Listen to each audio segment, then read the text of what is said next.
அஸ்ஸலாமு அலைக்கும் வரமத்துல்லாஹி வபரகாத்துஹு. அண்மை காலங்களாக சகல மாவட்டங்களிலும் இன்று நாங்கள் அவதானிக்கக்கூடிய விடயங்கள், ஏஎல் பெறுபவர்கள் சகல பிரிவுகளிலும் குறைந்த வண்ணம் காணப்படுகின்றது. அந்த விடயத்தில் அம்பாறை மாவட்டத்தில் மருதமனை கிராமம் அதிக பெறுபவர்களை பெற்று அதிக பல்கலைக்கழக நுழைவுகளை கொண்டு செல்கின்ற ஒரு கிராமம் என்கின்ற விடயம் எல்லோருக்கும் தெரிந்த விடயம். அந்த வகையில் எங்களுடைய கிராமத்திலும் அந்த தொடக்கம் இன்று வரைக்கும் பெறுபவர்களை நாங்கள் அவதானிக்கும் போது கடும் குறைவாக இருக்கின்றது. அவர் 10 வருடத்துக்கு முதல் வர்த்தக பிரிவில் 1000 மாணவர்கள் ஒரு வருடத்துக்கு தேர்ந்தெடுக்கும் போது அந்நேரம் எங்களுடைய மருதமனையில் மாத்திரமே 40-45 மாணவர்கள் பல்கலைக்கழகத்துக்கு சென்றிருக்கின்றார்கள். இப்போது 4000 மாணவர்கள் எடுக்கப்படுகின்றார்கள். அப்படி என்று பார்க்கும்போது 100க்கும் மேற்பட்ட மாணவர்கள் பல்கலைக்கழக நுழைவுக்கு செல்ல வேண்டும். ஆனால் இன்று அதிகமாக பல்கலைக்கழக நுழைவு சகல பிரிவுகளிலேயும் குறைந்து செல்கின்றது. இதனை அடிப்படையாக கொண்டு இன்று இலங்கையில் சகல பாகங்களிலும் உயர்கல்வியை வழங்கி வருகின்ற ஐவா கேம்பஸ் ஏழு மாணவர்களுக்கு இலவச கல்வியை வழங்க வேண்டும் என்ற திட்டத்தின் கீழ் மருதமனையில் முதல் கட்டமாக வர்த்தக பிரிவை ஆரம்பிக்க வேண்டும் என்று நாங்கள் ஒரு ஏற்பாடு செய்து என்னுடைய முன்னாள் கல்வி பணிப்பாளர் எம்எஸ்என் ஜெலிசர் அவர்களின் தலைமையில், அத்தோடு அவருடைய காலப்பகுதியில் இந்த வர்த்தக பிரிவில் அதிகமான அறுவடைக்கு ஊண்டுகோலாக இருந்த ஹசிப் சார், சபல்லா சார் அவர்களையும் வைத்து, தற்போது கிளாஸ் நடத்துகின்றவர்களையும் வைத்து நாங்கள் இந்த இலவச கல்வியை வழங்க வேண்டும் என்ற ஒரு தீர்மானத்துக்கு உட்பட்டு இன்று வெள்ளிக்கிழமை வர்த்தக பிரிவு மாணவர்களுக்கும் பெற்றோர்களுக்கும் இலவச கல்வியை வழங்கி எதிர்வருகின்ற பரீட்சையில் அதிகமான அறுவடையை கொண்டு வரணும் என்ற முயற்சியில் இன்று பெற்றோர்களுக்கும் வர்த்தக பிரிவு மாணவர்களுக்கும் ஐவா கேம்பஸ் கல்லூரியில் கலந்துரையாடல் ஒன்று ஏற்பாடு செய்யப்பட்டு, அதில் இரு பாடசாலைகளின் ஒத்துழைப்போடு மாணவர்களை அழைப்பதற்குரிய ஏற்பாடுகளும் செய்யப்பட்டு, ஆனால் இன்று வருகை தந்த மாணவர்கள் 50 விதமான மாணவர்களை வருகை தந்திருந்தார்கள்.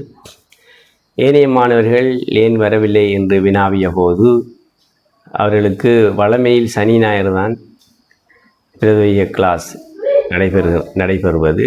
இன்று இந்த இலவச கிளாஸுக்குள் உட்படக்கூடாது என்பதற்காக ஸ்பெஷல் கிளாஸ் ஒன்று போடப்பட்டு மாணவர்கள் தடை செய்யப்பட்டிருக்கின்றார்கள். அப்போ இன்று நாங்கள் எல்லா கிராமங்களிலும் இலவச கல்விக்காக குரல் கொடுத்து இலவச கல்வி எப்படி உருவாக்குவோம் என்ற சிந்தனையில் நாங்கள் பயணித்து கொண்டிருக்கும் போது, காசுக்காக இந்த பாடங்களை வைக்கின்றவர்கள் இந்த இலவச கல்விக்கு தடையாக இருக்கின்றார்கள் என்ற விடயம் நம் எல்லோருக்கும் தெரியும். என்றாலும் காசு கொடுத்து படிக்க வேண்டும் என்கின்றவர்களை நாங்கள் தடுக்க முடியாது. என்றாலும் அரசாங்க சேக்குலர் கல்வி அமைச்சின் சேக்குலர் படி அரச ஊழியர் மற்றும் பாடசாலை அதிபர், பாடசாலை ஆசிரியர்கள் தனியார் பாடங்களை காசிக்கு நடாத்துவது முற்றிலும் தடை செய்யப்பட்ட விடயம். நாம் எல்லோரும் அந்த விடயம் இன்றைக்கு அதிபர்மார், ஆசிரியர்மார், அரசாங்க ஊழியர்கள் இன்றைக்கு காசுகளை வாங்கி டியூஷன் வைப்பதை நாங்கள் பார்த்து கொண்டிருக்கின்றோம். சரியான சட்டப்படி அவர்கள் அடையாளம் காணப்பட்டால் எந்தவித கேள்வியுமின்றி அவர்களுடைய பதவிகள் நீக்கப்படும் என்ற விடயம் நாம் எல்லோரும் வந்த விடயம். இந்த இலவச கல்விக்கு தடையாக இருக்கின்ற அரசாங்க ஊழியர்களோ அதிபர்களோ ஆசிரியர்களோ அவர்களை நாங்கள் அனுதாபம் பார்ப்பதால் தான் இந்த இலவச கல்விக்கு பெரிய ஒரு தடை என்பதை நாங்கள் இன்று விளங்கி கொண்டோம். இதனால் நாங்கள் இனி அனுதாபம் பார்க்கக்கூடாது என்கின்ற ஒரு முடிவை எடுத்திருக்கின்றோம். இன்று ஒரு அரசாங்க ஊழியர் இதுக்கு மாணவர்களை செல்லக்கூடாது என்பதற்காக கொழும்பில் பணிபுரிகின்ற ஒருவர் இன்று லீவு போட்டுட்டு வந்து, இன்றைக்கு அரசாங்க ஒரு ஊழியர் லீவ் போட்டுட்டு வந்து இன்றைக்கு அவர் 3 மணிலேருந்து 6 மணி வரைக்கும் கிளாஸ் எடுத்திருக்கார். அவர் அப்படி கிளாஸ் எடுக்கணும்னா 5 மணிக்கு பிறகு தான் எடுக்கலாம். என்ன அரசாங்க ஊழியர். அப்போ இன்றைக்கு மிஸ்யூஸ் ஓவராக நடைபெறுகின்றது. அதே நேரம் அதிபர் ஆசிரியர்கள் அவர்களும் இன்றைக்கு பாடங்களை கொடுப்பதை நாங்கள் அவதானிக்கின்றோம். இவர்கள் நமது கிராமங்களில் நமது பல்கலைக்கழக நுழைவை அதிகரிப்பதற்கு ஒன்றிணைந்து செயற்படும் போது நாங்கள் இதை கண்டுகொள்ளக்கூடாது. ஆனால் அவர்கள் சவாலாக வரும்போது நாங்கள் அதை கண்டுகொள்ள வேண்டிய நிர்பந்தம் இருக்கின்றது.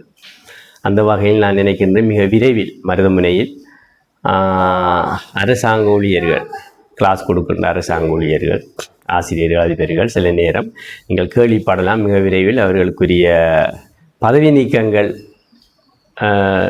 அவர்களை சரியான உரிமை, சரியான முறையோடு அவர்களை பணத்துக்காக கல்வியை வழங்கின ஒரு சரியான ஒரு அறிக்கையோடு அவர்களை பதவி நீக்கம் செய்வதற்காக அன்றைக்கு வந்த நிறைய பேரண்ட்ஸ்களூடாக நாங்கள் அவங்களுடைய ஆதங்கத்தில் அறிந்து கொண்டோம். நாங்கள் எங்களுடைய பதவிகளை பாதுகாத்து கொள்ள வேண்டும். அற்ப விஷயத்துகளுக்காக, சிறிய பணத்துகளுக்காக நம்மளோட பதவிகளை நாங்கள் இழந்துடக்கூடாது என்கின்ற ஒரு கவலையையும் நான் இதில் அறிவிக்கின்றேன்.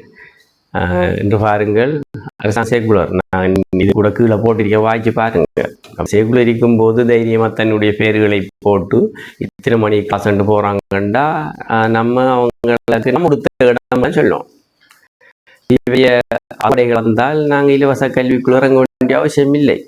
அந்த 1000 பேர் போகலையே 50 பேர் 40 பேர் போகிறாங்கன்னு சொன்னால் இன்றைக்கு 4000 போகக்குள்ள 400 பேருக்கு மேலே போகணும். அப்படி போயிருந்தால் நாங்கள் இதை பற்றி யோசிச்சிருக்க மாட்டோம். அப்போது பல்கலைக்கழக மாணவர்களில்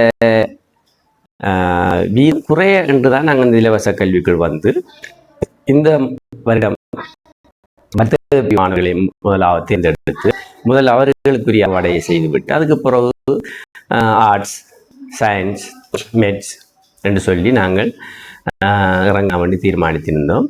ஆரம்ப கட்டமே எங்களுக்கு ஒரு சவாலாக அமைந்ததால் ஒரு கவலையாக இந்த விடயத்தை நான் உங்களுக்கு அறிய தருகின்றேன். அந்த சவாலின் நோக்கம் என்னவென்றால், மற்றவர்களின் பதவிகள் பறிபோய்க்கூடக்கூடாது பாருங்கள், அதுக்காக தான் நான் பேசிக்கொண்டிருக்கின்றேன். மிக விரைவில் இந்த ஆசிரியர்கள், அதிபர்கள், அரசாங்க ஊழியர்கள் இந்த தனியார் கிளாஸுகளை வைத்து பணம் எடுப்பதை நாங்கள் சரியான முறையில் அடையாளங்களை பண்ணி அதுக்குரிய நடவடிக்கை எடுக்கிறதுக்குரிய ஏற்பாடும் செய்திருக்கின்றோம். இது முதல் கட்டமாக நான் நினைக்கின்றேன். எங்களுடைய மருதமனை கிராமத்தில் நடைபெறுகின்ற நினைக்கின்றேன். உலக கிராமங்களிலும் இந்த இலவச கல்விக்கு தடையாக இருக்கின்றவர்களை நாங்கள் அரசாங்க செயற்குழுவின்படி அவர்களுக்கான சரியான நடவடிக்கை எடுக்க வேண்டும். முடிந்த அளவு ஒவ்வொரு கிராமத்திலும் இலவச கல்வியை நாங்கள் உருவாக்க வேண்டும். இன்ஷா அல்லாஹ் இந்த வருடத்திலிருந்து மருதமனையில் இலவச கல்வி ஆரம்பமாகின்றது. மாணவர்களும் நீங்கள் இதுவரைக்கும் வந்த அறுவடைகளை விட இந்த வருட அறுவடை அதிகமாக இருக்கும் என்பதை நான் உங்களிடத்தில் ஞாபகப்படுத்தி, இந்த இலவச கல்விக்கு தடையாக இருக்கின்ற அரசாங்க ஊழியர்களுக்கு எதிராக சில நடவடிக்கைகளும் எடுக்க வேண்டும் என்பதிலும் நான் கடுமையாக இருக்கின்றேன் என்று கூறி விடைபெறுகிறேன். அஸ்ஸலாமு அலைக்கும் வரஹ்மத்துல்லாஹி வபரகாத்துஹு.